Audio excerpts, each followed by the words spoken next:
everyone, and welcome to a new episode of Constructed Criticism. So how I should say it every time? Every time. Keep burping? Right into the mic. That's disgusting. How you doing, Manny? I'm well. How Don't are you? do that. That's gross. What? What you just did. I didn't do anything. Casey, was it gross? I didn't see anything. All right. Well, so this is our third episode in less than 7 days. Indeed it is. How many of those made the air? 0. I mean, this will be the first. Hopefully. Right. Well, you know what is always online? You can check it out every day. It's Oasis Games. You can check it out at oasisgamesllc.com. You can get 15% off of your first order by using code CCMTG at checkout. That's a pretty good deal. You can also get 5% off every order by using code Would That Be Good at checkout.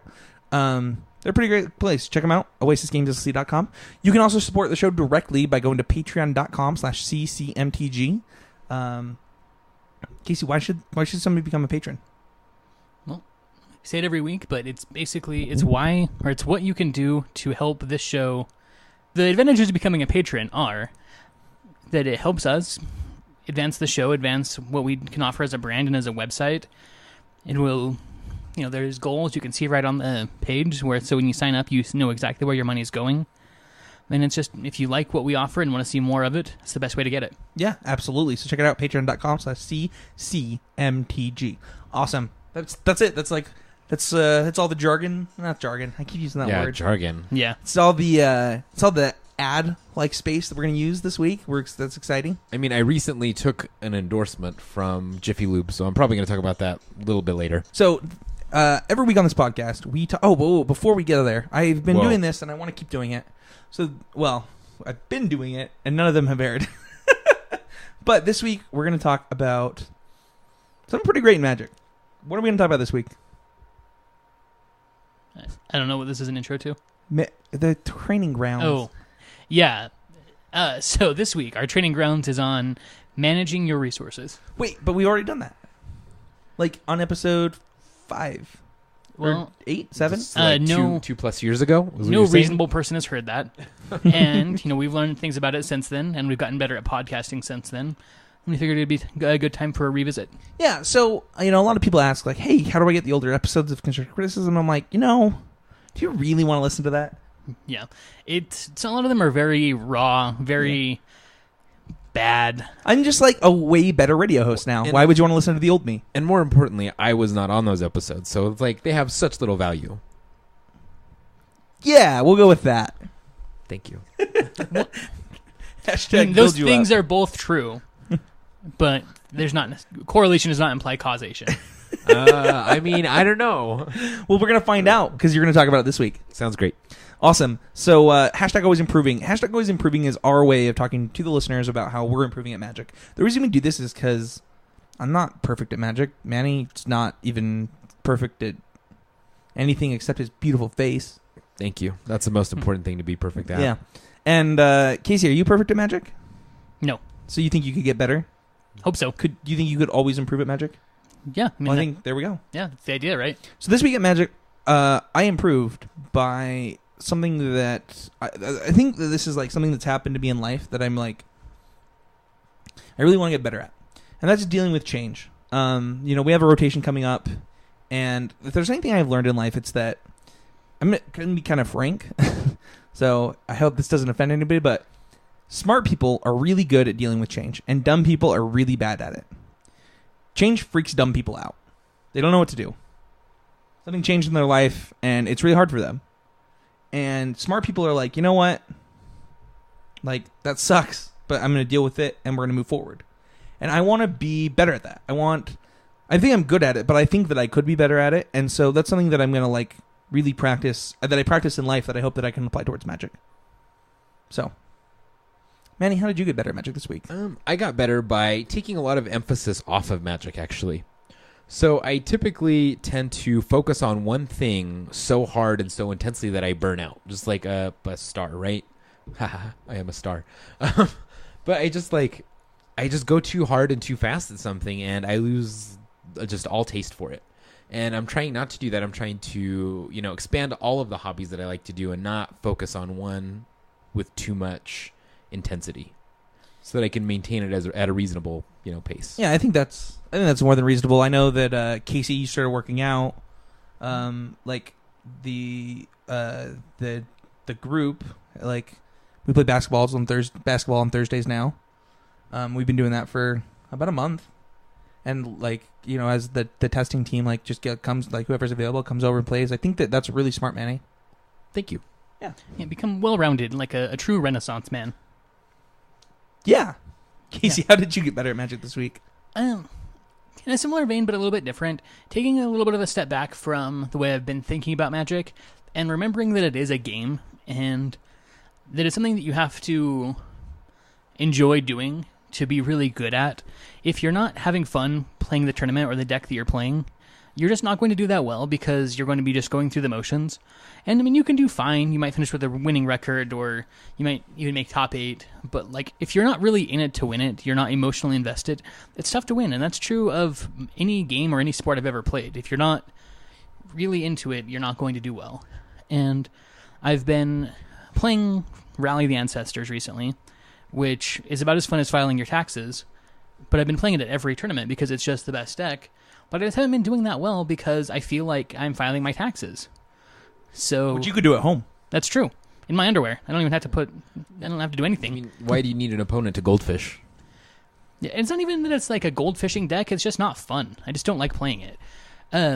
So I decided that, like, although it is important to try to play the deck that's going to give you the best chance to win, it's about playing the deck that's going to give you the best chance to win, not just the deck that's best at winning, which are different things. Yeah, I think that I've just never played Rally Day Tournament this year. I don't regret it. I have no regrets at never playing Rally. I think that I would have lost so many matches. I just hate the deck so much. I don't blame you for like not having fun. Yeah, I think that's just true of the standard format, though. I think that this will go down as my least favorite standard format ever. I thought that was the last one. So I actually think that this one could have been like one of my most favorite standard formats ever, just because like there were so many different options. There's so many different ways to build so many different decks, but I've just been choosing not to utilize that opportunity. I think that the last standard form was great because there were so many decks. You mean like pre-OGW? Yeah. I think that. Oh, I see what you're saying. Pre-OGW was my least favorite standard format, is what you were saying? I mean, just rhinos, right? Where we only had cons block. No, I think that I liked Con Standard a lot more. Did you? Yeah, because like there were Siege Rhino decks, but like I don't know. Or I thought Hangerback in particular. Hangerback Standard was terrible. Yeah, it made you want to. Yeah, like, that's true. That format specifically, like I hated. But like most of before Origins, like that was a great standard format. This one, I just like. I don't know. I've won a large number of matches in this standard format, but like, I don't think I've had fun. Like, I've had fun at Wednesdays when I'm like playing Teamer, but like, and like the two PPTQs that I top 8'd playing Teamer were really fun, and every event that I didn't play Teamer, I think I hated it. Sure. And like, and the thing is like, I don't think Teamer's tier 1, but like, I think every other deck is just so not fun to play. Yeah, I mean, I think there are plenty of fun decks to play. I think that, like, Banned Company is actually a pretty fun deck to play, even though last week, or the last podcast people heard, I said it was bad and you shouldn't play it. And, like, I still kind of think that, but I think it's a pretty fun deck. So, like, if you're looking for something that can, you can win matches with and potentially spike a tournament with, so, like, shaving some percentage points by not playing Rally instead of it, but, like, just having a lot more fun, I think it's a great choice. I think Jeskai Black is a lot of fun. I think Grixis is fun. Like, I think there's a lot of really cool decks. And like, I'm gonna play decks that I'm excited about playing. Okay, that's what I got better at. Well, luckily for me, and I don't know how luckily it is for you guys, you don't have to play those decks much longer. Or maybe you don't get to. Like, the reason that I played Teamer this week, I kind of posted on the podcast group, like, I'm just gonna play like this deck. I love it. It's like, I love it. I love playing this deck. I don't care that Jeskai Black might give me a marginal percentage better. Like, I think they're close enough. I'm just going to play this one. And I didn't really regret it. Like, I talked to Michael Hinderrocker this week. Is that how you say his last name? Yes. That's how I say his name. He never mean, corrected me. That could be true, but we could be calling him Goltz for No, years. He pronounces it to me when he picks up a card order. It's Hinderrocker. Okay. Anyway, we were talking, and Michael has a very interesting view of Magic, where he's like, you're talking, and he says, like at PPTQs, like there's not a defined meta. Like they're going to be different every time you show up, and it's really important that you're having fun. So I'm just going to play decks that like I enjoy, and I just want to give myself a position to like make top 8. So as long as I have a win in and like play my best during those rounds, like I'll consider it like good. And that's kind of how I want to feel. Yeah. I didn't get to feel that way this week because I played so bad, but I think I want to take that approach until I decide that I want to grind to go back to the Pro Tour. I think that's the correct approach that will make me the happiest. So, Very cool. you guys ready? Yes, Let's do indeed. it. So we're going to do standard power rankings this week. So every week on the podcast, we do a power rankings where we take the decks that performed in some given number of tournaments. This week we're doing GP Paris at the SCG event that was this weekend. Next week we're going to do a mega rankings episode where we say goodbye to standard and have all of the rankings since Oath of the Gatewatch came in and put them together. This week it's just these events, but let's take a look. And let's start with number 5. Oh, wait. Sorry. Before we do that, Casey, how do decks get points? By winning. So you get 6 points for winning a tournament, 5 points for second place, 4 for top 4, 3 for top 8, 2 for top 16, and a 1 for a top 32. So the better the deck does, the further it makes it into a tournament, the more points it gets. And the more people playing the deck and doing well, the more points it gets. So Awesome. So coming in with 11 points, we have Dark Jeskai. Manny, what do you think of Dark Jeskai? I think it's a good deck. I think it has filled the role of the control deck up until recently. And, it's done a very good job of it. It's done a very good job of controlling the other decks in the meta and always placing fairly well. yeah, it's a deck that generates a huge amount of card advantage and can play a very wide net of answers, which is what has drawn me towards the deck. Like, just being able to play cards that are so good in so many situations, being able to play Crackling Doom and Disdainful Stroke, just gives you a very big net, and then Painful Truth and either Treasure Cruise or Dig Through Time to just really find what you're looking for. Yeah, I got to play a little bit of this deck on Moto, just playing in leagues and stuff, and I think it's pretty enjoyable as far as the decks in this format are concerned. I think that Crackling Doom, I think the reason that this has served as the control deck is because of Crackling Doom and its importance in the metagame. Right, it doesn't matter what you're playing, I can kill it. It's a very powerful catch-all answer where in almost every matchup, that card is good. Yeah, and the thing is I think that it's the only catch-all answer that's not even targeted removal. It just deals with the thing that you're most likely to care about. Right, and it's good against Planeswalkers. Sorin looks pretty foolish. You can't actually make guys with Sorin. That's why Sorin saw 0 play this year. Right. It's good against Gideon. They can't actually attack you with their Gideon because it's almost always their highest power creature. Yeah, so, yeah. I don't know. I think that, I prefer the, what is that called? The Monastery Mentor is not the right word, right? That is the name of a magic card. Prowess creature? Is that what that is? Is that the name of the one that makes 1/1s? Yeah. Yes. Oh my gosh, I'm losing my mind. Prowess 1/1s. We're recording at a different time this week, and all of us sound It's very different. I don't It's so understand what's different. happening here. And we also just went to a buffet before recording, and I feel like we're all I don't know. You need to lay down. Everything I had was fried and breaded. Yeah. And Everything. you had tons of dessert. Oh, I had 3/4 dessert. I'm worried about your blood sugar. Oh, it'll be fine. I'll make it home at least. But anyway, I like that version the best. Which version have you seen that you like the best, Casey? I don't know. There's appeals to all of them for me. I think that there's such a short window to play this deck in before a lot of the cards rotate. I think I might want to play a Mantis Rider Dig Through Time version. Just to go back to what I was talking about a few minutes ago. I mean, how long are you going to get to play with Mantis Rider for the rest of your life? And don't tell me I don't know your life. I know you won't play it in Modern because I know that Matt Kling will, hold the cards. I've got Mantis Riders, so I can go around. I can go over his head for those. But What do you know, Matt Kling? Yeah, I just don't know that. I probably won't ever play Mantis Rider in Modern. I would assume. I would certainly love to, but I just doubt it's ever going to happen for me. You gotta remember, they can only have 4 bolts, so It's true. Yeah, why didn't it have a 4th toughness? Gosh. Yeah, why can't it just be Lightning Angel for 3 mana? Yeah. That would be busted. That would be so good. It would be It would be crazy so good. broken. But Doesn't anyway, Lightning Angel have vigilance? yeah. So does Oh, wait, Mantis so Rider. does Yeah. Mantis Rider. Yeah, this food coma's getting to me, guys. But yeah, and then Dig Through Time, like that's just gone for good. Like Forever. it's banned in every format. So Did you know that I had Dig Through Time in my deck that qualified me for the Pro Tour? I think I did know that. Yeah. Yeah. I'm gonna miss Dig Through Time. I really liked the control decks of last year that played Dig Through Time. Now I want to play Dig Through Time deck. I miss playing it in Legacy. That was my favorite. I liked it in Modern the best. I never played Dig in Modern because I was always playing Treasure Cruise decks because It I'm not was an one, idiot. one mana draw 3. It Yeah, was very good. Well, I mean, when you're playing Scapeshift, sure. you don't really want Treasure Cruise. You're only looking for one thing. Yeah, but 3 is a lot. 3 is a lot what?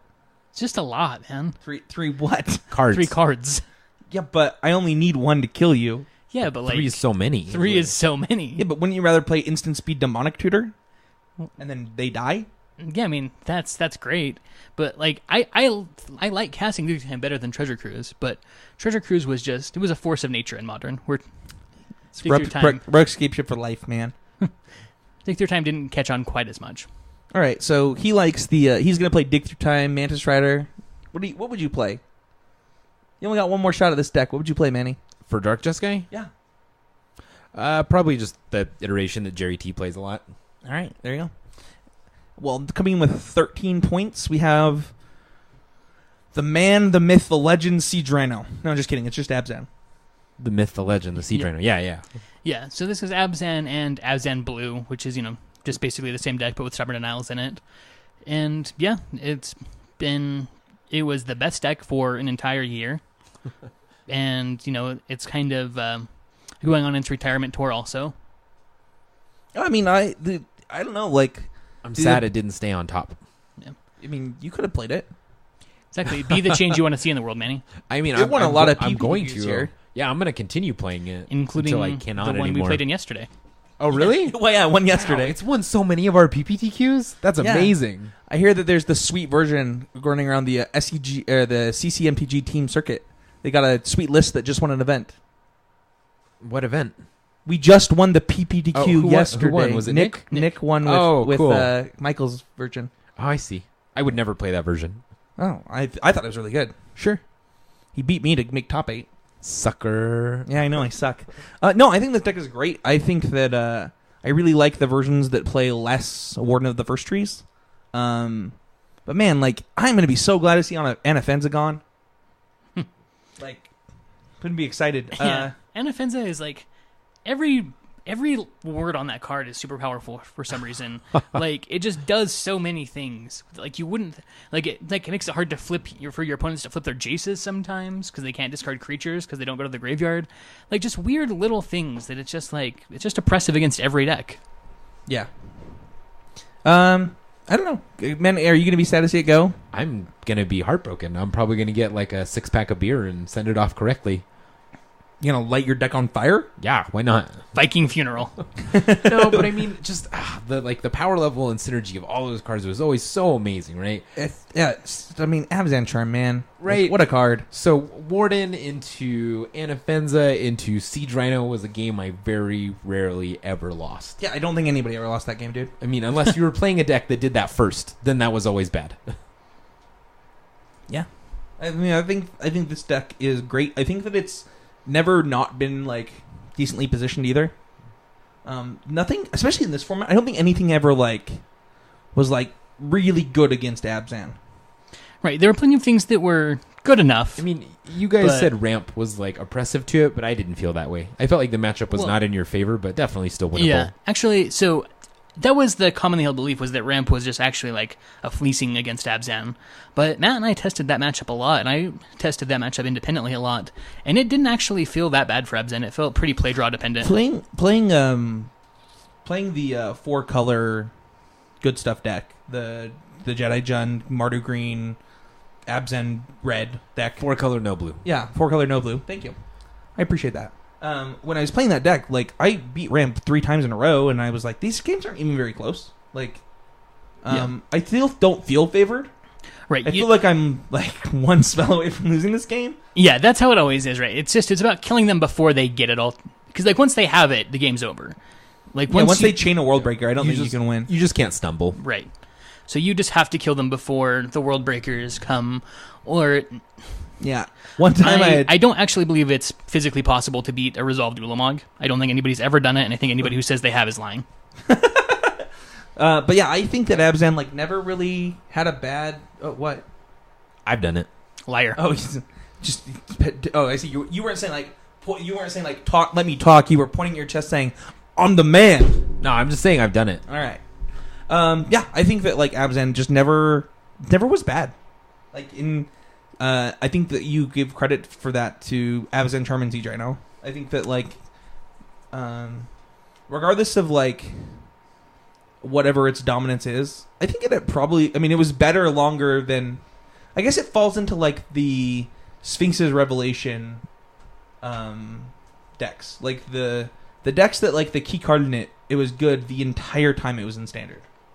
Right, it was just X-Life never... and X cards was always just it's too much. Just good enough. I mean, like Yeah. the only other cards in like my time in standard that I can think, like, it's like Blood Red Elf, Sphinx Revelation, Siege Rhino, Mana Leak. Yeah, Snapcaster Mage saw play pretty much the whole time it was in standard. Snapcaster Mage probably fits into that. Uh, Like Liliana of the Veil didn't.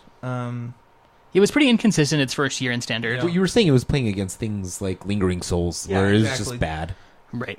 Yeah, there's certainly like smaller role playing type of cards that saw play the whole time. You know, removal spells, whatever. But like cards that were key cards. Yeah, I would say Mana Leak was a key card. Yeah, I would agree. Yeah, like they're just cards that like we'll regret not having later in life. Like, man, I could have a Mana Leak right now. Like, man, I could have a Siege Rhino right now. Right. Could you imagine this deck with Huntmaster of the Fells? Keswick Wolf Run, I believe, saw play its entire standard career, but I don't think that it had anything to... Like, I don't know that its play in Jund was... Right, it was just a card in Jund, right? Yeah. Primeval Titan was the other one that I thought of. Just Sure. saw play in all the way through for 2 years. Yeah. And I think that will be... Some will be, like, really happy to see Siege Rhino go, but, like... At the end of the day, like, man, what a card. What a card. All right, next we have Bant Company coming with 14 points. I think this deck is bad still. I'm not, like... I think that what PV said is right. You're just playing bad Rally. Yeah. But I think I've now started to come around to the argument that just being not Rally is enough of a reason to play a deck. Fair enough. So, yeah, I mean, I don't think the deck is great. Some people think that it's the best deck in standard, or have What? you know Nobody made said that. People No, people think that. people say it. About Yeah, Band Company? Yeah. yeah. I mean, people talking out of their butts, maybe. And that's an impressive feat. Right. That's not nothing. Somebody who can do that. I mean, give them a listen. A real Right. job at the circus. Right. No. You're just like a real life Oh my Terrence gosh, Phillips. stop. This joke is over. I mean, yeah. There's also included in this is the versions that splash red because it's the same basic deck. You know, just an aggro company deck. I think the red versions are sweet. I think they're sweet, but it's the same deck. No, those decks have like Savage Knuckleblade and stuff in them, and that's Yeah. a real Magic card. Yeah, they're sweet, but they're not like it's not a functionally different deck. It's just They're more powerful, You've just got more beef. which that deck is sorely lacking. Yeah. Having played it and played against it, it never felt like I was doing anything like very good or like very streamlined or powerful or like I never What felt. is this deck's good matchups? I mean, I think it's actually. I think it's good against Abzan. I think it's slightly favored against Abzan and Mardu. You know, like the mid-range decks, just because you. Do you think it's favored against Dark Jeskai? I don't know that I've ever actually tested or seen that matchup played, so I'm I not don't actually think it sure. is favored against Mardu Green because of Crackling Doom. Like, I mean, sure, you're What? getting 2 creatures, but you're still dealing them damage, and your guys The are problem much is- larger. No. So Collected Company is actually just great against decks that want to trade 1-for-1 Sure. because like you fall so far behind trying to. I mean, Mardu Green isn't necessarily doing that all the time, right? It's running things like Culligan's Commands, Crackling the Doom, Culligan's Goblin Command Dark doesn't really Dwellers. kill most anything in the deck, so like No, it's but only it could like it could be enough to like make them discard a card or finish combat damage on a creature. I just feel like the matchup for Mardu Green is fine. For Abzan, I don't think it is as good. But for Mardu Green, it seems okay. I'm gonna do this. This is the video that I'm doing tomorrow with Matt. Awesome. I gotta know. You should know. Cool. We should know. I gotta know. He's gotta show me. My instinct would be that it does not have a great matchup against decks with both removal and counter spells. Because like, if I'm 1-for-1ing you and then I'm countering your Collected Company, like, Sure. you're pretty far behind. So All right. We're gonna find out. Next up, we have Grixis Control coming with 14 points, Yay! winning the GP. Yeah. What do you guys think? I'm way excited that someone was able to, nail down a 75 that works. That's good. It wasn't that far off from mine own, but it's definitely better. It's definitely better than the list I had. It's not mucking about with stupid things like Void Shatter and Dispel. They're just getting right to business, and I like that a lot. yeah, I like a lot of elements of this deck. I like the 4 dig through times because you're a person on a mission when you're playing this deck. Like, you want the things that you want, and you like the raw card advantage of things like Treasure Cruise aren't as important when you're playing things like 1 Languish, 2 Roast, whatever. Like a lot of 2-ofs in this deck where you actually need the dig of dig through time. Right, and there's a lot of synergy with the amount of removal spells they're playing and Kalidas, and I really like that a lot. That's something I didn't take into account while I was building my deck. Sure. Where, you're getting value out of each and every kill spell, whereas if you counter something, it's just countered. Does this deck have red and blue cards? Yeah. I like it. Those are things I like. Yeah. I like a lot of what this deck does. The only time I ever played it, it felt bad, or it felt like just like a worse version of Jeskai Black, and I'm still not convinced it's not that, but it does have better mana, so like that's not nothing. And Kalidas might just do enough that it becomes worth it. Well, and the addition of 4 Wandering Fumaroles, I'm sure, do a lot of work, too. All right. Maybe. Well, I think the deck is sweet. I've already played it. If you guys want to check out my Grixis list, you can watch me play against Matt on the Constrictor Criticism YouTube channel. I played Grixis. I thought the deck was sweet. I played against Rally, which is like your best matchup, but it was really fun, and I really enjoyed the deck a lot. And I look forward to playing, hopefully, similar decks. I hope that something like this can exist next Standard, because I really like Chandra, and I really like Kalidas and I blue spells. actually am of the opinion that Chandra's going to see a lot of Standard play just the entire time she's in. All 3 of her modes are very good. They're all, clutch in certain situations. Yep. She's a great Magic card. So, next up we have 4-Color Rally. Woo. I think this deck is unfun, and I think it made this format unfun.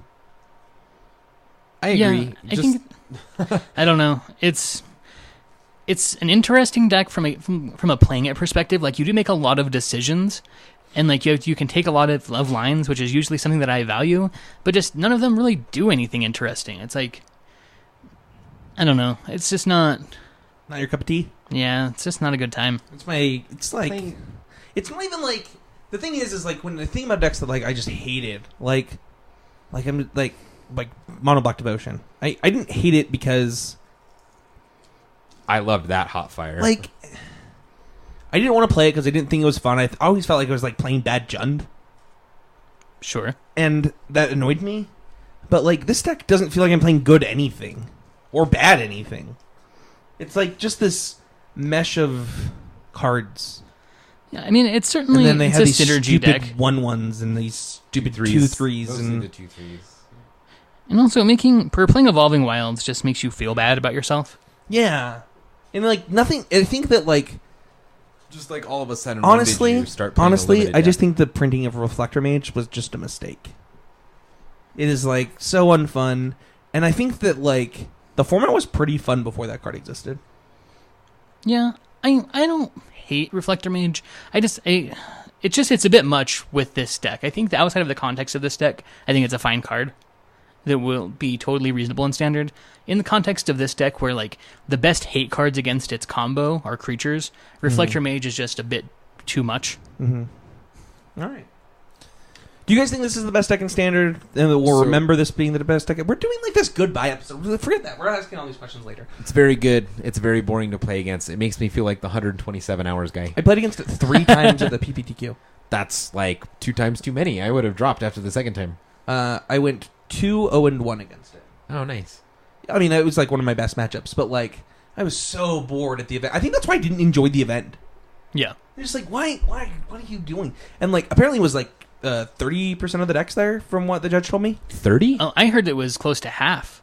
Oh. I thought it was like 18 out of 38 or whatever. Oh, yeah. I mean, it was so like everybody was playing it. You guys, and then this week, today, apparently everybody was playing Eldrazi, which iteration? What? like the blue one, I haven't even heard about it. the mono blue Eldrazi deck, the one with like it's just. I mean, you don't. You're need to Google you're it. not missing much. You're not missing much. Okay. It's just like the modern Eldrazi deck in standard. So with horrible mana, then. Well, it's not horrible. It's It's, not just horrible, not it's just not fast. Right, that's what I mean. Yeah. That's why that deck is playable in Modern, right? Because you're doing everything on I mean, turn all two. of those cards are like efficiently costed creatures, right? Sure, but I mean, it's definitely different, right? Playing, Reality Smasher on turn 5 versus turn 2. Yeah. I think this is the long-awaited like mono red deck of this format, where it will just kick you in if you're not prepared for its threats, and also the deck costs a lot less than other decks in standard. So like, Sure. It's really overrepresented on Moto, and I think that's leaking into real life. All right. Well, there are your power rankings this week. Let's get into the training grounds this week. Man, the training grounds. Man, the training Whoa. grounds. Big deal. Are we still doing those? Yes. All right. So Okay. this one, listening to episode 7, because I did that to prepare for this podcast. Man, it was interesting. So the week before, we did a podcast called Great Blue White Decks of History, which I called that to appease Matt Kling and Casey Bloodworth. What it really was an episode on micromanaging your game. And then we expounded on that the next week and talked about managing your resources. And there's a lot of really good stuff in there, except for the part where it was like this really raw new podcast. And now I've done... What episode is this? Is this like 129, 128. Who knows what the it's, lost I think it's episodes, technically 128. Right. Oh, sure. Because the other ones don't Yeah, count. because the other ones don't count. And I think that like the amount better we've gotten, other than the fact that I say like all the time still. I mean, we just gotten so much better at this, and I want to touch this again with you guys. And our new knowledge of Magic, how we improve every week, and let's talk about managing your resources. So, Casey, what's a resource? It's literally anything that you have in a game of Magic. You've got cards in your hand. That's a resource. Oh, you want me to read the dictionary definition of a resource? Yeah. Okay. A stock or supply of materials or assets. Okay. Resource is the word. Can I get the origin? No. So, a stock or supply of materials or assets. So, before we get into like what are the most utilized resources, I want to talk about two very specific ones that I think that we can give our listeners the benefit of the doubt. But in case you're new to constructive criticism, we haven't really talked about this kind of stuff since who knows how long. Like, we haven't talked about like why this stuff is bad in a long time. I mean, we get to talk about things that are bad. Yeah. No, those are the best ones.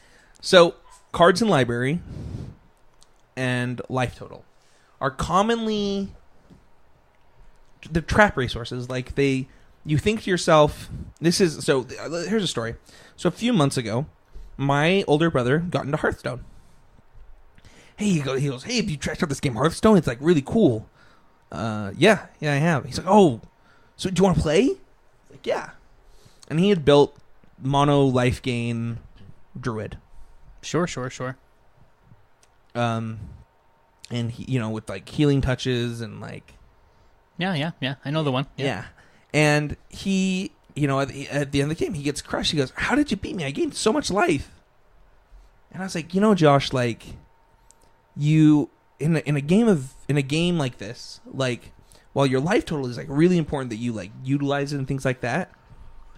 Paying 5 mana to gain 8 life and then taking 10 from a 5/5 that I played for 4 mana is just probably not going to end in you winning that game. Right.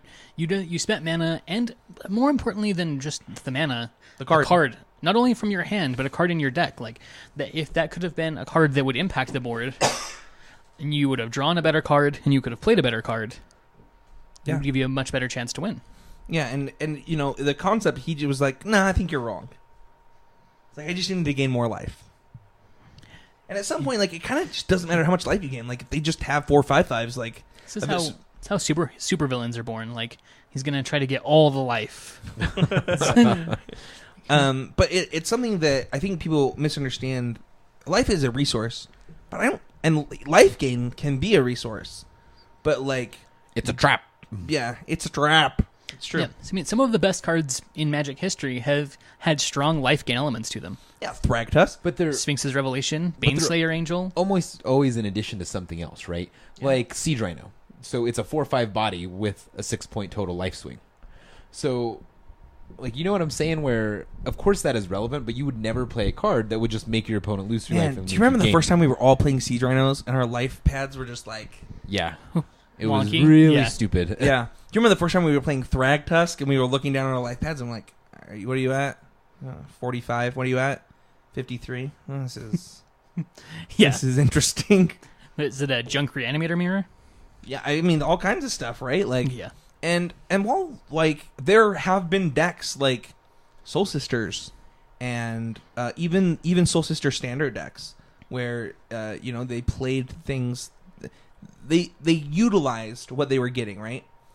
In exchange for these little 1/1s that gave me life, you know, I got a 7/7 flyer for 1 mana.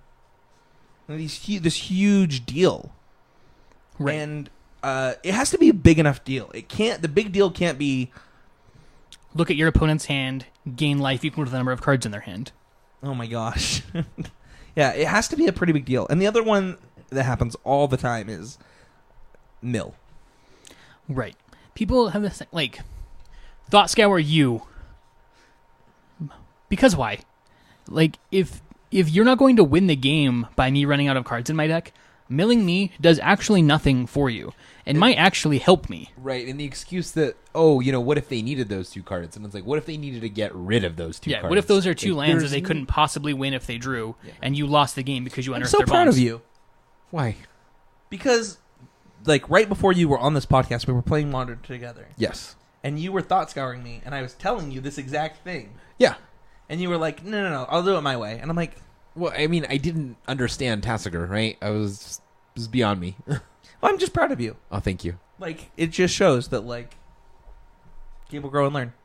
They always improve. Yeah. But, like, I remember, like, playing, like, the Traumatized Echoing Truths deck, or whatever it was called. Haunting Echoes deck. Like, it's just not... I mean, on episode 7, Casey was like, yeah, sometimes you play Glimpse of the Unthinkable. And we're like, well, that one's... If they were all Glimpse of the Unthinkables, like, that deck would be really good. That would be better than a burn deck. I still think that's debatable. No, if their deck was mono Glimpse of the if they played 50... What does this card do? It's 2 mana mill 10. Which is like a similar rate to Boros Charm, which is pretty good, but like 2 Lava Spikes is still better than a Boros Charm. So like the fact that it's tougher to get into 2 spell But per it's turn not better territory. than 2 Boros Charms. Right, but it's tough to cast. It's much harder to cast 2 Boros Charms in a turn than it is 2 Lava Spikes. So like, But you only need to cast 5 spells to kill them. And you only need to cast 5 Boros Charms too, right? right, But the difference is they can't gain that equity back. Psychic Spiral,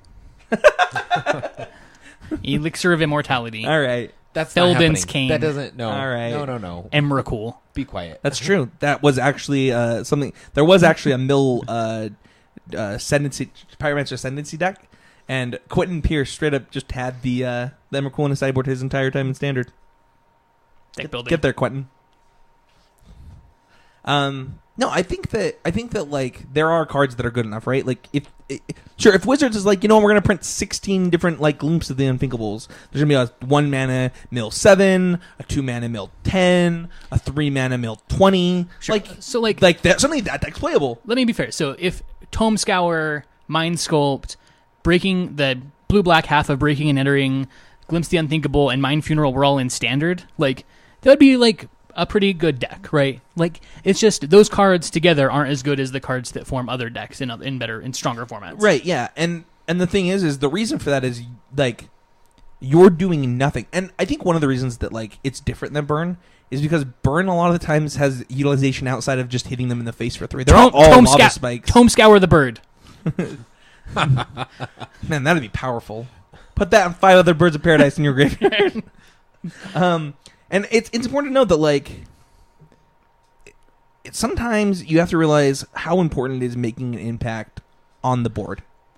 Like, having a dude in play is sometimes just way more important than having that 3 life that you got from that Healing Salve, dude. In fact, just never play Healing Salve. Don't do it. But yeah, like, do you have anything to add to this, Casey or Manny? This part? No, not specifically on this. There's only so much to say about it. Just be mindful of, like, what kind of resources actually are going to impact a game of Magic. We're going to talk about that right now. But, like, Go ahead. life gain can be very powerful in a game as long as that is not the goal of your game, because it's probably not going to work out. You have to win somehow. Casey's lost to a lot of mono white night decks. It's true. Casey's bad. Yeah, I'm like 96 and 73 lifetime against mono white life gain at competitive tournaments. So 96 and 73. Yeah, I think at one point you told me you were 0 and 13. So that's like, no, I don't think I was ever 0 and 13. I play against it a lot though. all right. I actually I've haven't never played. seen one. What is happening to You you? played it. Me? Oh no, did you lose to Chris playing it, or did you lose to Chris playing it? I don't know. Chris who? Oh, Sylvester? mono white knights. No. Yeah, Yeah, I no. lost to Chris playing Storm. I drew every land in my deck, and he was like, So great. "Oh, see, I told you this deck was good. Knight Exemplar." I'm like, "No, that didn't matter even at all. They could have been literally any cards." What was he doing? That it was double Knight Exemplar. He thought was really good. Yeah, it makes your whole team indestructible. All right, and now you know. Well, let's get out of the traps and let's go into, like, the resources we utilize the most. Funny enough, one of them is our life total, but not in the way you're thinking. Or maybe you're right and you are. And that's taking damage to get more out of things, like taking damage to get more out of your wrath, using your life total to draw cards. Like, I mean, we all have talked about it on this podcast, how great things like Abzan Charm are. Dark Confidant. Dark Confidant. Like, using that life as a resource. I was playing a game against Manny, where he was waiting for. I had double Dark Confidant in play, and I was at like 1 life for a while, and Yes. I kept flipping lands, and I think that Manny was so tilted that day. I was very unhappy. The chances were like abysmally small. It was like several turns. Oh yeah, double Dark Confidant. Yeah, I think it was 2 straight turns before to the you point where I died. was like even bolting my own Dark Confidants, and you were counting my bolts, and like, Yeah. and It you was- died. You lost. Did I? You did. Are you sure? I'm sure. I believe you, but I can't remember. I probably blocked it Yeah. out. But I know it was at eventually least- won with a Tarmogoyf after like Lilioning, killing Sure, my own, yeah. sacking my own guy, and I recall that. I Yeah. think I was playing green red aggro. yeah, and like those Dark Confidants drew me a lot of cards. It was ridiculous. Yeah. Yeah. Yeah, It was like 4 cards that you were supposed to die off of. I mean, I didn't. Yeah, but you were supposed to. I mean, In a just that's fine. world. Yeah. in a just world. Well, in a just world, like I would have hit lands earlier and not later. I mean, who's the but- kind of guy that slams 2 Dark Confidants when they're like below 5 life? That Who does- didn't happen. Yeah, well, It was. I drew. I think I drew like a Tassiger off of one of them to put me to. Oh, that's right. I Yeah. think I told you that's why I didn't like playing it in that Yeah. deck. No, I mean I told you that's why I didn't like. It happened to me. Oh. I've done that. Like, I've been at 4 or 5 life and played a second Dark Confidant because I knew that the only way that I was going to win was by top decking 2 removal spells next turn. Like, sometimes it's the price you Gotta have get to pay. those lightning bolts. Yeah, you got to find a way to win. And that's the thing is like use your life total. Like it is something there for you to miss your land drop and play Wrath Effect. That's true. Don't do that. But Or like, do it. It is something Do it. that you should be mindful of. Get 'em. Do I need to kill this 1/1 now, or can I take 6 from this 1/1? Right. It takes a 1/1 2 years to kill you is the thing. So long. So many draw steps. Yeah. something You've you got like- outs to the 1/1, I assure you. Yeah, because I mean, especially over the last year, It's right? pretty easy to outclass that 1/1. Yeah, you'll get beat down by ornithopters, and you're Like- like, it's fine. I don't have to worry about those for a minute. You're gonna beat down by ornithopters? Who hasn't? No one's been beat. Or the 1/1 Thopter tokens. That's right. I mean, No, anytime an ornithopter is attacking you, you're in trouble because it usually has a cranial plating, or they have a signal pest, or a master of Ethereum. Sure. Something's happening. That's true. Or it is Or been they think it's sold as an funny. artifact. Or they think it's funny. I hate that. There's no value to tapping something. It drives me insane. Somebody got punished on camera for doing that on an SCG. It was really funny. I don't remember who it was. I Was remember it that. Jerry Thompson? I don't. Maybe. Or was it against Jerry Thompson? I I don't feel know. like Jerry Thompson was involved. It was Regardless. it was mono blue versus blue white, right? Yeah. Send in with the 01 Cloudfin Raptor to send a message. Azorius charm. Yeah, that's what it was. That's what it was. I remember. It was great. It made me so happy. But what we want to talk about here is like your life total is something that you can use at any time to gain an advantage. You know, whether it's using it to draw cards, whether it's using it to, basically draw cards. And we're going to get into what I'm going to talk about because I came up with kind of a new thing that I want to talk about. We're going to get that in the end of this. The next thing you're going to utilize is your mana. Ramping, cheating mana cost, fast mana. These things are like pretty important. You know, this is where tempo is created. This is where aggro is created. This is where control is created. Like all of these things is about the utilization of your mana. Right. People don't play Birds of Paradise because they're fond of that card. Casey and I actually were literally talking about Llanowar Elves yesterday. That's true. And like I don't like playing a 1/1, but like it is a resource that I'm spending a card to be able to play my 3/3 a turn early. Yeah, and that's huge. That can be very, very large in a game. It can put you back on the play, in essence. How many people have ever beaten a turn 2 Rabble Master? Me? None people. 0 people, and some liars. Yeah, I think that like it's important. I think it's important that you recognize like what you were doing with your mana because control decks, aggro decks, ramp decks, mid-range decks, it's all created on how you want to use your mana, what turns you want to use it, how like that's it, right? That's Basically the premise. Right, that's the whole game. Next up we have I thought this was at the end. This is something that I came up with that and so we're going to go back to Hearthstone for a minute. And something that I do in Hearthstone that I don't really do in Magic, that maybe I could. I keep a running total in my head of what I'm up in Magic. And what I mean by that is cards used and cards stored. So what could I mean by cards stored? You mean other than just like cards in your hand? Yeah, other than that. I'm not sure what you mean. Cards stored is something that I was trying to figure out how to write this. So we can use a card to get a creature. Or we can use a card to get a creature, like play a creature, right? You haven't lost anything, right? No. You can use a card to draw 2 more cards. You're storing that card advantage. Like if you keep a running total in your head, right? Oh, like I'm not down something by playing a creature. I'm up something by playing a divination. I am down something. I'm literally down a card if I lightning bolt my opponent's face, right? Sure. Yeah. So you're saying how many cards you're netting in a game? Yeah. Cards netted is another way to think of it. But like, I do this. I keep this total in my head. Like, if I block a 2/2 with a 4/4, like what's happening in this game where and where what am I doing with that information? And I think that's a huge deal. It's a resource that we have all the time. Card advantage, right? It's this resource. The number of cards, and some people think of it as like, I have to play Swings of Revelation deck because I want to draw cards. I have to play a blue deck because I want to draw cards. And I play green decks because I like card advantage.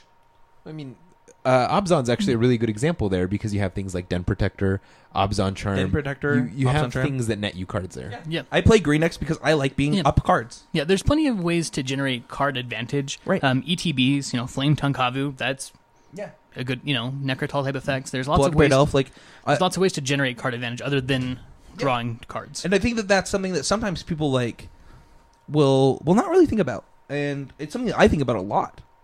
Sure. It's basically like all I think about in Hearthstone, which is probably why I can never get past like rank 10, is because that's all I care about. I think it is really important in Hearthstone, even more so than Magic. So I think you're on the right track, where like having an understanding of like pulling further and further ahead. So would you guys consider returning raptors from the graveyard as card advantage? Absolutely. Yeah, 100%. Okay. Yeah. And I think that when you think about it, when you sit down at the game of Magic, and this is something that somebody discovered a long time ago. They discovered it by they wanted to draw more cards. And what we can learn from that is we just want to have more cards stored or when our cards netted, right? I want to get back 3 Deathmatch Raptors for free. I mean that's for flipping Rattleclaw. Wonderful. yeah. It's a great feeling. I'm up. I mean, a 3/3 is a real card. Well, a 3/3 with Death Touch is Right. a much better card. And this can be done by other things too. And Casey, how do planeswalkers feed into the resource management? Well, once they're in play, they become a resource. It's an asset that you have in the game. So just the whole time it's in play, it's going to be there for you, and it's going to do something every turn. Some of them can directly, draw you cards. Pick up the top card of your deck, put it in your hand, you're up a card, so it's impacting resources management that way. Some of them are sweet. They put Yeah. 2/2s and 3/3s into play. Exactly. say, Some I of them think- put boots on the ground. I think Jace is a really good example for that, right? The new Jace. Just being able to flash back cards from your graveyard is immensely powerful, and you are literally playing those cards. Did you know for Cedric almost Phillips activated a Jace today, like the creature side, and discarded a Deathmatch Raptor? And I was like, what? I want to do that. Yeah, Oh my gosh. I Does feel like that- that's the reason that you play Bad Company. I mean, he was playing 4-color company. Wait, does that happen? Yeah, you can do that. Shut up. shut the front door. Are you guys being for serious right now? Yeah. Yeah. Nobody told me this? Oh, What did you think your Jaces were doing in that deck? I collected company. Yeah, they do that too. Yeah, they discard the Raptor, they flip, they collected company, and then you play a Den Protector, flip it up, get the Raptor back. Oh, okay. I thought And the collected company, then you cast collected company, Okay. then you flash it back with Jace. I thought it's you a great gu- turn. I thought you And guys it were was 16 saying, mana, but it was great. I thought you guys were saying when the Jace flips, the Raptors No, come back. no. Okay. Oh. Yeah. No, that would be powerful. Yeah. I was like, what? How have I never heard this? Man. It sounds like cheating. I was like, It is cheating because it doesn't work like that. it is okay, cheating. good. I was like, there's no way. I Somebody, haven't seen Matt this. Kling said the same thing. We were before we were testing a video. He was like, people were talking about like how good the deck is because of the synergy between Jace and Deathmatch Raptor, and he like looks at me, he was like, that doesn't work, right? And I said, but discarding your Raptors to Jace. I mean, yeah, Matt, that's something you can do. That is legal. And he said no, like that it flips and it gets the Raptors back. I was like, no. He's like, then what the heck are they talking about? Yeah. You can discard any card to Jace. That's what I'm thinking. I mean, Sure, I guess that's good. So, you would like, say that, seems but good. have you ever discarded a Lingering Souls to a Liliana? Yeah, it's the Yes. example I was just about to Yeah, it use. feels really good. It's like Great you minds. It's like your opponent discarded a card and you didn't. Right. It's It's a good feeling. Every time, like, someone casts turn 3 Liana, it makes And that's you what I mean. discard, That's you're like, okay. That's this net thing, right? Right. Am I actually down a card, or I'm actually you're up down half a card. No, I'm up a card. down half, I'd say. No, You're up half a Because card. you don't get the value I'm of up half a playing card. it Sure, I'm up half a the card. first time. No, because you drew a card too. Oh, sure. I see what you're saying. Yeah. Yeah, I'm up. I think I'm up a card. Half a card. I'll give you no more than 6/10 of a card. I'll take it. I'll go 0.51 on this one. But I think it's a huge deal that these kind of things exist. Like Planeswalker specifically, you're talking about drawing cards, boots on the ground. Some of it's like sometimes a Planeswalker will gain you 13 life. Yeah, sometimes they kill your opponent's creatures. Sometimes they make your opponent's creatures not matter. Like Elspeth, the Sun's champion, but she came down and then the game was over because your opponent never had a meaningful attack for the rest of the game. Yeah, it's a huge deal. And when you think about things like Ashiok, they have to devote so many resources. Very They true. have to devote their resources to dealing with this new thing that's in play. It's this whole new dynamic that didn't exist before you cast that card. Yeah, they can completely take over the game, and it's super tough to narrow down because some of them represent a lot more in terms of resources than others, but they all represent a change in the power balance once they come down. Yeah, it's probably why they're worth so much money. Yeah, And because they have lots of words on them and they look cool and they're mythic, and there's a lot. and people collect them. There's factors. Yeah. Yeah. But let's talk about the next thing. Mana tapping. Tapping them lands. Casey, why is tapping your lands a resource? Well, so if I've got a bunch of basics and some duels, and I'm tapping all of my dual lands to cast my spells and leaving up, say I Forest. so, forest, mountain, plains, but then I've tapped Smoldering Marsh, Canopy Vista, something else. I'm representing less things. I'm representing less combinations of mana than I could be. So I think to play around for this your is the opponent. resource that you might have been hinting at the dinner table tonight, Manny. that resource of like playing optimally and having skill, right? That and the interactions between cards and being able to better understand them, right? Like when we were watching some pro play, I can't remember who, but they had a duress in hand. They flipped their Den Protector, or made their opponent flip their Den Protector. It was Jerry T. That's who it was. Made them. Oh my gosh, that play was so great. Made them grab the Gideon and then use the duress on him. I was like, holy cow. That's a nice one. Okay, impulse your Den Protector. Okay, flip it, get back my thing, dress you. Dang it. Yeah, he got so hard. Jerry T's an amazing player. Yeah, but yeah, those kind of skills, right? Where if which by the way is a lots of resources, right? Yes, he spent 2 cards. Sure. No, I'm just saying, like... No, technically he traded 2 for 1, right? Yeah, no, it's 1 for 1, right? No, it's 2 for 1. Because he killed the Den Protector took the... But the thing is that and that's what we're talking about with this, like, this net cards, or these cards stored, right? Right. Is he could have been up 2 cards. So he could still be net 1 card ahead. Oh, sure. And that's why in Hearthstone I keep track of that. Right.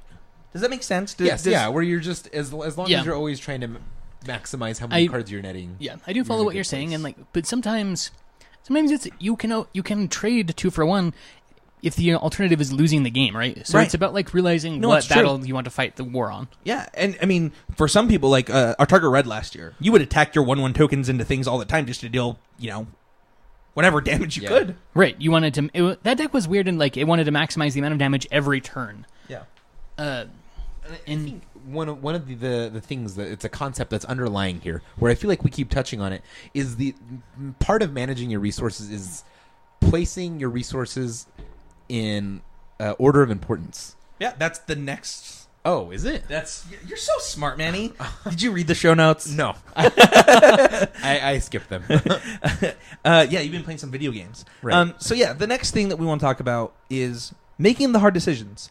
So you need to decide what resources are important before you start each and every game. That's how you pivot. That's how you make that decision to make that 2 for 1. Yeah. Because you need to know where you're at and what resource is important in that moment. And that's basically, I mean, we said this on episode 7, or I mean, it might have been like episode 10 when we realized that we had discovered all Magic is. Yeah.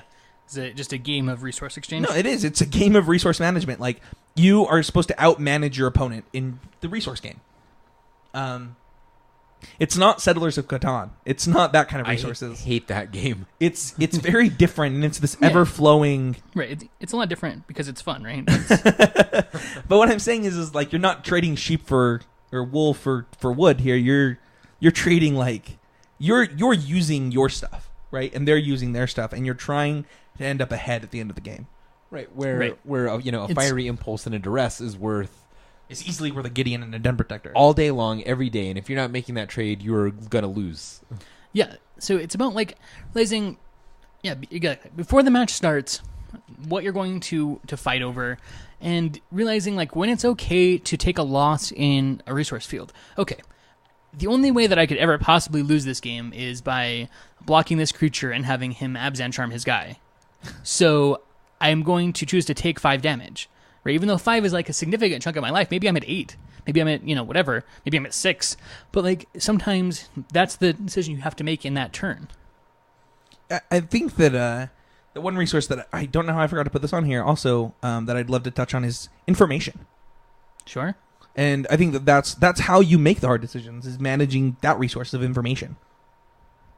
Yeah, exactly. It's like realizing how, like, if you know if you know the destination of how this exchange is going to go down, like where you're trying to get to, it's okay to make any decision you need to make to get you there, right? You want to know something super tilting? What? Not one of my opponents wrote down my hand when they made me discard a card yesterday. That is tilting. That feels bad. I had an opponent complain about me doing that to them, writing down their hand. What? I was like... That's like SOP. It's happening. Yeah. I'm sorry you feel this way, but this is something that's happening to you. There's no way I'm not going to do that, so move on. I was like, really? Okay. You gonna pick them up? You don't want to see? You don't care? I was a little tilted. Shout out to Nick, by the way, because he didn't do it, and he still beat me. He was the only one that beat me that didn't do it. Everybody else... Sure. Nick won today, so... Yesterday. Yesterday? Yeah. Jeez. Yeah, when he beat me. Oh, I see. And it was funny because like Nick's our testing teammate, so we were playing, and I just laid out my hand for him, and I was like, hey, let me know when you like either you have it memorized or Maybe he thought you guys were buddy and you were going to leave him revealed. no. I told him. I Oh. said, hey, let me know either when you have it memorized or whatever, and he's like, oh, just pick it up. I'm like, Maybe we're not giving him enough credit. He's and next leveling me. And he just has like photographic memory, Oh, right? go He has Nick. an eidetic memory, and he knew what you had the whole game. That's probably what happened. Maybe he read your soul and he knew what cards were in your hand before you revealed them. oh, Maybe yeah. he smelled defeat on you, and he knew he didn't need to look. Don't even need that information, bro. No, I think that like that's just part of the information game, right? Like looking at deck lists. This is information you can gather before a match of Magic, right? Knowing Yeah. what common cards could be in your opponent's deck. You were talking yesterday about the reason that Teamer's good is because people don't play around Stubborn Denial, right? Right, because like You don't know what you're playing against. What is this nonsense? Right, there's a morph and a Rattleclaw Mystic. Maybe There's they're both a- Rattleclaw Mystics. Yeah. Maybe It could be anything. It could be a boat. He's got yeah. It's like you play a Knuckle Blade and a Murderous. I'm not gonna lie. Cut, I have everyone- thought. Oh, you know what I should play instead of that Nissa? The blue morph. That gets so many people. which one? the counter target. Yeah. Stratus non-feature. Dancer? Yeah. Get him. Yeah. That Get would him. get him. I feel like you're just talking about Teamer Morph now. Yeah. Oh, okay. Yeah. You're Anyway, just off on a tangent. No, I think that like that there's so much information you can gain before a game of Magic, during a game of Magic. Like, how did your opponent tap their lands this entire game? How did they represent this? Like, we talk about those kind of things on this podcast all the time, and like we're kind of summing up everything that is constructive criticism into one episode right now. Yeah, I mean everything that Is Magic. is Magic, exactly. Like we talk about small pieces of this every week. So Big picture. And I think that's it. I think that like go ahead. Going back to what you're talking about, like knowing your meta game. If you're not studying the meta, your current meta, it's like you're trying to you're a race car driver and you're trying to hit the track blind. Like those guys memorize their turns, they know where they're going, they know what to expect. If you're not doing that, you're setting yourself for failure. If you're not first, you're last. Exactly. So, Casey, you didn't even laugh. I smiled. What are you doing? In his mind. Nothing. No, the reason that I smiled at that though was because you were making fun of Manny earlier for stealing jokes from another Will Ferrell movie, Oh yeah. and then you went immediately to that well. That's the reason that exchange was funny. One of them can be said on the podcast. The other one can't. I don't remember what I said. Oh, I remember what I said. I don't. Oh. Yeah, I think that this is it. I think that when you go down and like break Magic down to its core, this is what's going to win you the most games. I really believe that. I think that that learning how to do this, all of this, it's a lot, to the best of your abilities, is going to net you the most match wins. I agree. Yeah, I think if you're concentrating on doing the right things, managing your resources, making good exchanges and cards, you will win more often than not. Yeah, Casey. Yep, you're right. Focus on like what axis you're going to fight that game on, and just make the decisions that you need to make to lead you there. If you don't know what the game is about and you're like all over the place, you're lava spiking your opponent, then thought scouring them, then mind rotting them, and you're all over the place. Like, And then you're gaining 8 life? yeah, and then you're exactly. Then you're using search warrant to look at their hand, and like your whole thing is just all over the place. You're not doing anything, and you can never win a game. Like even though all those cards other than search warrant could be part of a winning strategy, together they cohesively do not form one. Card is so bad. Too bad a bad healing stuff. That's like got to be one of the worst cards ever printed, right? Manny, you're a chicken. I mean, you're talking about this. Or I'm a chicken. I mean, other than Wood Elemental, it might actually be the worst one. I can't think of a card worse than that It one. has to be the worst one. What Ward Elemental is like sacrifice all your lands? So it's a 4-mana star, and its power and toughness are equal to the number of untapped forests that you sacrifice when it comes into play. That could win you a game of Magic. Is that true? If your opponent stopped playing, like if they're taking a nap. that card could win you a game of Magic. Sure. If you have 9 lands and And then you top This deck episode's it. about managing your resources. That's like I'm that's just the saying, most Nambo. that's- in I that- mean, in the that's vein not of that that's ever. not great resource management So unless I'm gonna unless pay- it wins you the game. I'm gonna pay the mana for this. Then with the rest of my mana that I didn't use, I'm gonna throw that in the garbage and burn it. Go, please. What if they could never beat that 15-15? There's no way that's happening. It's happening in a just game saying. of Commander, maybe. Like you That never know. nonsense. But like, Search for It never won a game ever. no, it can't. Somebody killed somebody with Wood Elemental once. Sure. There you go. I'm gonna need to see a source on that. Cite that, please. That's it for this week. As far as the training grounds go, you can join the clan on MTGO by messaging me at Spencer13Dev. You can message Quentin at Earthstripe. URTHSTRYPE. Boom. Boom. Boom. You can also check out our sponsor, Wasteland Games. You can join our Patreon. Right now, one of the sweetest rewards you can get is playtesting with us. You're like, oh, why is that a sweet reward? You guys suck. And the tokens are almost done too. The art is done. It's done. The art is done. He Whoa. wants to meet and give me the PDFs and stuff. Fun. Yeah. But one of the cool rewards that you can get that I want to talk about because we talked about it on one of the episodes that didn't make it is playtesting with us. And the reason this is really cool is we're not like trying to teach you how to play Magic as much as we're just going to playtest with you as though you were on our testing team, like the team that we test with for PPTQs.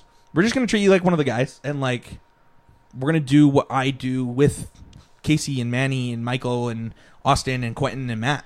Except the guys won't insult you like they insult me. That's not true. We might insult them. Oh. Yeah, I mean, if you do the ridiculous things that Manny does, I'm going to make fun of you. It's just like a gentle hand encouraging you to just get good, you know? Yeah. But no, I think it's a great reward. I think that Ryan, he wanted to test for an FNM. That he really wanted to do well at, and we Skyped, and I first watched him play and kind of walked him through what I would do. He took some notes, and then I played against him, had Casey watching. Casey was critiquing both mine and his plays. It was just like normal playtesting. Like we all the time will like watch each other play matches of Magic, and like it's always helpful and beneficial to have someone questioning your lines. Yeah. Whether you know it's the optimal line, the suboptimal line, or just why you're doing something helps so much. I think Ryan, he went 3-1 at the FNM, losing in the last round, and in the last game, 2 mulligan to 5, and where he didn't draw a second land, and like, sometimes it's going to happen. But I think that he really felt like he learned a lot, and I hope that even if like you just need people to play with, or like, and you think that you can learn something, like try it out for a month, $25 a month. You get a playtest with us, and I don't know. Like, I hope that doesn't come across conceited or anything. Like, but I think that if it's something that you're wanting to try it out. Like, I think that it was worth it to Ryan, and I think it'd be worth it to you too. Where can people find you, Manny? You can find me on Facebook. My name there is Manuel Meraz. Or you can find me on Twitter. My name there, I just changed it. So correct me if I'm wrong, but I think it's RainManny_CCMTG. I believe so. Let's check. All right. And Casey, where can we find you? You can find me on Twitter at CCBloodthirst. You can find me on Facebook at KCTunaBloodworth. Or, anywhere, any place. You name the time, I'll name the place. Well, You throw down? yeah. I don't know. Yeah, it is RainManny_CCMTG. You can find me on Facebook at Spencer Stephen Howland. You can find me on Twitter at Spencer13H. You can find the podcast every week on ConstructedCriticism.com, MTGOasis.com, YouTube.com, MTGcast.com. Do you have a Tumblr too? Jeez, dude. The podcast is in a lot of places. Don't forget that you can join the Constructed Criticism Facebook group. I did a poll this week, and not one person had a negative thing to say about it. That's pretty great. Yeah. In fact, multiple people said that the reason they loved it is because we troll Austin so much. That can't be true. That's true. Yeah, I did see that. It's funny. It's 2 people. It's me and Casey, but like that's multiple people. I always want to troll those things, but it puts your picture by it, so I can never I mean, I remember the one before that. We had like 19 entries. Yeah, they were to put their whole thing. And then I think my like 3rd entry into the poll was, "Why would you allow entries into the poll that defeats the purpose of a poll?" Makes no sense. I think the Facebook group is like legitimately great. Also, we have a Reddit subreddit. It's got 5 posts. Not a lot of Redditors that are on there, but you can check it out at reddit.com. Is it /CCMTG? /r/CCMTG. All right, Did you even Reddit, bro? No. Oh my gosh. We got a request to create a Reddit and like a subreddit, and I was like, yeah, I'll do it. Like, I don't know. In fact, if you want to be the person that, what is it called? A moderator? Yeah, if you want to be the moderator for the subreddit, hit me up. Let me know. I think I'm gonna troll that and talk a lot of poo on us. That's not funny. No, I'm gonna be somebody else. Nobody will know that it's me. I know. That's why I don't like Reddit. Okay, I'm gonna do it. I'm gonna get you so good. Oh my gosh. Anyway, why would you do that? I won't, JK. Why would you do that? We're trying to create a positive community. No, Reddit's not for that. That's what That's what they want. They want specifically. They're like, I love the Facebook group. I use Reddit way more. Oh, okay. Will you create a subreddit that is as helpful and as positive as the Facebook group? I mean, you know what? If we mix it with Unexpected Cena, I'll be on there every day. All right. Shout outs this week. Manny. Shout outs to Nick. Congratulations on your win. I'm jealous of you. What? And I would do anything to take it away from you and give it to me. But good for you. I'm happy for you, but also I could kill you in your sleep and take it. I mean, if that was in the rules. You're horrible. Casey. I always forget these. I need to start writing them down or texting them. Shout out to your mom. It's weird. Like, there's like this comment section where Yeah, you can there's like put them. There's so many opportunities for me to do this.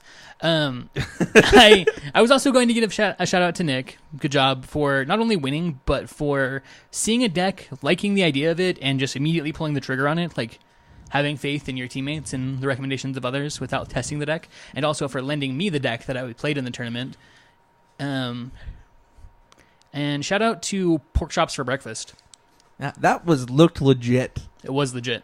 Shout out to Spencer and Manny for changing the date that we did the podcast, the day that we did the podcast every week for Casey to allow him to continue to be on the show. Thanks for that shout out, Casey. Yeah, thanks, guys. Did you just shout out like ourselves? Yeah. All right. Casey was a butthead and didn't do it. Oh, I mean, I talk about starting a cult, and I feel like that was conceited. I was just throwing him under the bus. Oh, sure. He's just a dagger. That was all. Yeah, I don't think it was conceited. Okay. Oh, speaking of, did I tell you that I had to take like a personality test for this job that I'm starting tomorrow, and it gave me like results back. Did you tilt? No, not super bad, but there were a few things that I thought were funny. Like I tested in like the bottom 27% for humility. Yeah, was that's like, not surprising. I was like, what 26% of people are less humble than me? Where did you find these people? Probably E, like the E network. Sure. Is this true? Yeah. I want to take this test. I'll send you a link. Great. Okay. Let's post the results. My actual shout out is to Drew Walden. He is like such a really, really good co-host. I actually just like, usually I'll like listen to the podcast, our podcasts like sometimes. Like I used to listen to him a lot just to like check in with them and like see what we could do to sound better. But this last podcast I actually just listened to because I wanted to hear what Drew said again.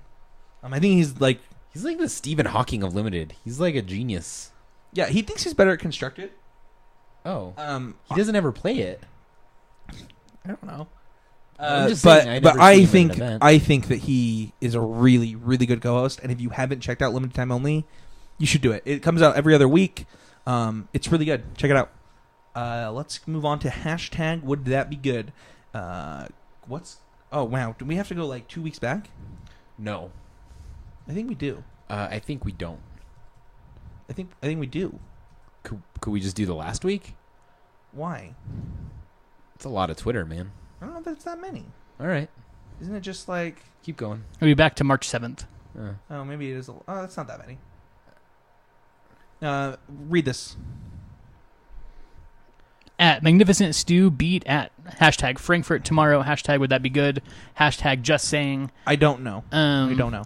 This is America. I love America against soccer and against the hashtag just saying and people saying just saying. All right, there we go. So I'm wearing my girlfriend's glasses, so I actually can't see that screen from here. So you're gonna I have thought to. those were new glasses for you. No, I broke mine and I'm borrowing hers. I see. Oh. That's why they're like, I thought they were cute. I actually really liked them on very you. feminine. I actually really liked them on you. Well, thank you. Welcome. Next up, we have at the Manopool, Call Affinity Deck Decepticons at CCMTG hashtag would that be good? Yeah, that's fine. Like I accept this. I like people that are trying to like change deck names and like make it something interesting rather than a keyword that happened 50 years ago that's not in the deck. Like, I mean, I don't hate the name Affinity. I hate the name Robots, and I'm glad that's at least like Decepticons. Yeah. Wizards is the one who tried to start that robots nonsense, and it gained absolutely no traction. Yeah. Forget you. That's like trying to give yourself a nickname. Yeah. Correct. Call me Rebel from now on, guys. No. Exactly. I had a dream that they reprinted accumulated knowledge in SOI. Hashtag would that be good? No. Next up we have Screw you. Oh, yeah. That was Casey. accumulated knowledge would actually be really sweet. Next up we have really want a musical about LSV and his life. You could call it hashtag LS Glee. Hashtag would that be good? Man. LS Glee? Is that what you said? Yeah. I'm surprised LSV did not jump on this. That's funny. You don't know that he didn't. Scotty. Do you work in the patent office? He's got it in a work in progress. Scotty's always got a bunch of funny tweets. I really like his. At MTG Aaron, don't tell us you didn't. You just wanted to hate the Eldrazi. You just. Hold on, let me read want this. us to hate. let Casey read this. Yeah. All right, don't tell us you didn't know. You just want us to hate Eldrazi so you don't have to make more. Hashtag would that be good? And then it's a picture, and it zooms in on the flavor text of Eldrazi Temple, and it says, "Each temple is a door to a horrible future." That's good. That is really funny. Yeah. Oh, goodness. Next up, we have Chris Parker says, new Nissa into Iron Cord. Hashtag would that be good? I might have already brewed this deck. This might have already happened. It might be saved in my notes. That seems dumb. Right here. Oh, you can't see it. That's all right. That was a joke. I actually think it seems very good. At a lot of things. Hashtag still down. Hashtag would that be good? Hashtag wife material. Hashtag imagination. Hashtag dreams. What is this in response to? Can we read that? Devotion to hashtags is out of control. Oh, Ariana Grande. And Britney Spears. Oh, it's Ariana Grande doing impressions of a bunch of pop stars on SNL. She does singing impressions, like song impressions. She's really good. It's Yeah. really funny. Ariana Grande is super cute. The thing is she already did it on like Jimmy Fallon's show, and it's like not that funny. 22, 23. She's old enough, Casey. She's old enough. It's fine. Okay, if you guys say Casey's so. all worried. I was whispering to us. How old is she? How old is she, guys? She looks like my younger brother's age, and he's in 7th grade. Whoa. She is 22 years old. Yeah, let's put the brakes on that. In dog years? She was like on Disney Channel or something. Those people No, stay Nickelodeon. young forever. Nickelodeon. Whatever. How do you know that? Why do you know that? Because she's super cute, bro. How long have you what? Never mind. All right. Never mind. Too much. Too much. I didn't watch it. I just know where she's... Just read the next one. Yep.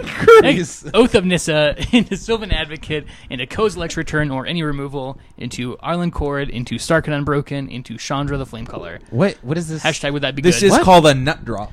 I mean, you can't. It's called a mana curve, bruh. Why? Okay. Advocate into Return. Oh, I see. That's where I was confused. You said any removal. Yeah, really. I can't read from here. Arlen, Cord into Stark and Unbroken. Man, do you guys want to see my deck? No, I feel like Mr. Magoo. I'm not into this. I'm gonna fall into a manhole. This is my deck. way home.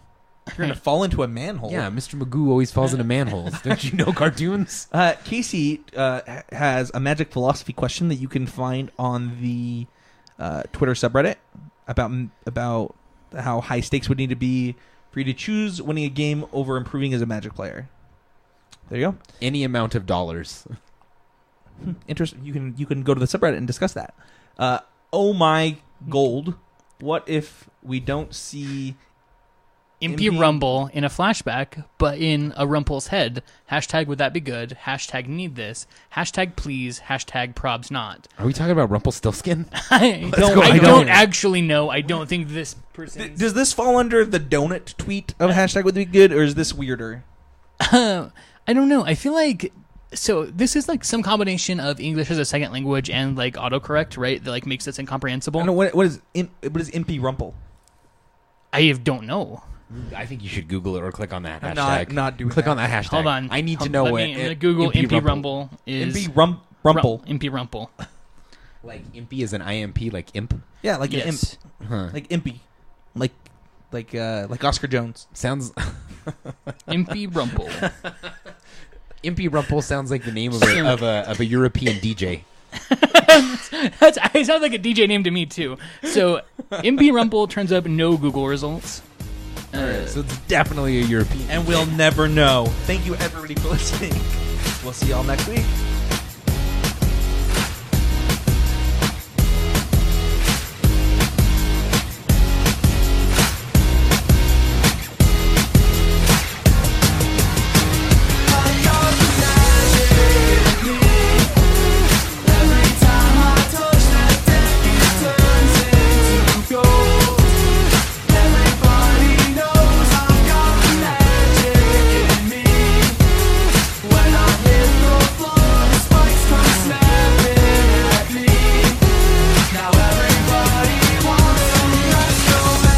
Magic, magic, magic, magic, magic.